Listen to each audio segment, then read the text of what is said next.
روایت ہے کہ سلمان رضی اللہ تعالی عنہ حاضر ہوئے اور ان کے چہرے کے اوپر کوئی ایسے آثار تھے کہ جس کا بہت بڑی پریشانی ہو، تو ان کو کہا کہ تمہارا جو دکھ ہے وہ اس کو کہو جو دکھ کا مداوع کر سکتا ہے، غم اسے کہو جو غم خار ہو، جو غم خار ہی نہ ہو اسے غم کہنے کا فائدہ۔ تو صبر کے دامن کو تھامو، ایک تو تلقین یہ کی گئی، اور دوسرا کہا والصلاۃ، اور نماز کے ساتھ اللہ سے مدد طلب کرو۔ حضور علیہ السلام جب بھی کسی مشکل میں مبتلا ہوتے تو حضور نماز کے لیے کھڑے ہو جاتے، اور میں نے خود کئی مرتبہ تجربہ کیا ہے، جب کوئی تکلیف پیدا ہو تو آپ نماز پہ کھڑے ہو جائیں، تکلیف میں تخفیف پیدا ہو جاتی ہے۔ اور بدر سے سخت دن کیا ہو سکتا تھا جب کافر پورے لاؤ لشکر کے ساتھ آ گئے، اور حضور کے لیے عریش ایک چھپر بنا دیا گیا، اور آقا کریم وہاں مصلی بچھائے ہیں اور رب کے حضور کھڑے ہیں۔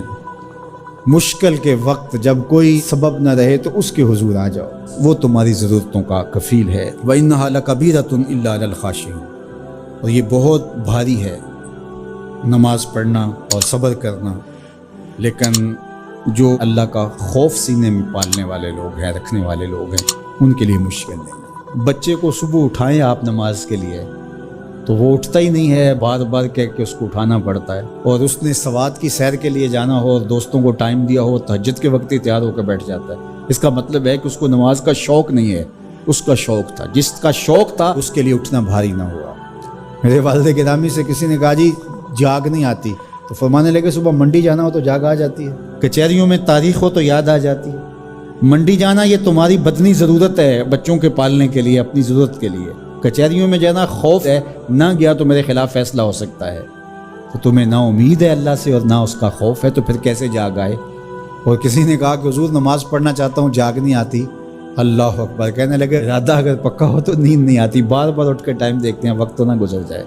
اللہ اکبر۔ تو فرمایا یہ بھاری ہے لیکن خاشعین کے لیے بھاری نہیں ہے، خشیت خدا سینے میں نہیں ہے، اللہ کا خوف سینے میں نہیں ہے، تو واقعی صبح کا اٹھنا بہت زیادہ بھاری ہے، بہت زیادہ مشکل ہے، لیکن جو خشیت والے ہیں ان کے لیے مشکل نہیں ہے۔ یہ مان لیا کہ صبح کا اٹھنا، سحری کا اٹھنا نفس پہ شاک ہے، لیکن اگر کسی کی زندگی کی لذت اس میں رکھ دی گئی ہو، اللہ اکبر، تو پھر اس کے لیے مشکل تو نہیں ہوگا۔ راہ خدا میں تکلیف اٹھانا مشکل صحیح، لیکن زندگی کا سرور اس میں رکھ دیا گیا، وہ مزہ دیا تڑپ نے، میری آرزو ہے یا رب، میرے دونوں پہلوؤں میں دل بے قرار ہوتا۔ بعض اوقات لوگ خامخواہ بے چین ہوتے کہ میرے کو پوچھے تمہیں کیا ہے، چہرے کے اوپر جو ہے وہ خشونت سجائے، چہرے کے اوپر جو ہے وہ اداسی سجائے، آپ کو صدمہ پہنچے تو بعض اوقات ٹھیک ہے، انسان بے بس ہو جاتا ہے، اس کے چہرے بشرے سے اس کا ظہور بھی ہوتا ہے، لیکن کچھ ایسی چیزیں جو چھپائی جا سکتی ہیں اس کو چھپائیں۔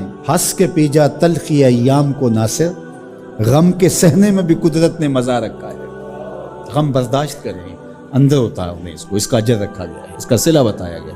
تو ہر چھوٹی چھوٹی بات کو لوگوں سے شیئر کرنا یہ نہیں، ٹھیک ہے کبھی آپ کوئی ایسی بات ہو آپ کر بھی سکتے ہیں، لیکن ہر وقت جو ہے وہ اکتائے ہوئے رہنا اور میں پریشان ہوں، میں پریشان ہوں، میں دکھی ہوں، میں دکھی ہوں، تو کیا وہ دکھ ختم ہو جائے گا؟ لوگ مہندی سجائیں گے تیرے لہو سے، لوگ مہندی سجائیں گے تیرے لہو سے، زخم دل کے نہ دکھاؤ کسی کو۔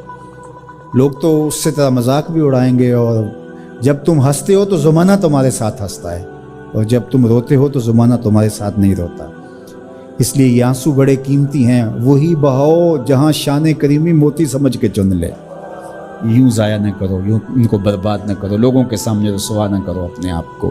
انسان کو دکھ بھی آتے ہیں، بیماریاں بھی آتی ہیں، اپنوں بیگانوں کی طرف سے اس کو تلخیوں کا بھی سامنا کرنا پڑتا ہے، تو اس موقع پر آپ کی زبان کوئی ایسا جملہ نہ کہے جو اللہ کی ناراضگی کا سبب ہو۔ غم تو پہنچتا ہے اور غم سے انسان متاثر بھی ہوتا ہے، یہ تو نہیں ہے کہ تکلیف پہنچے۔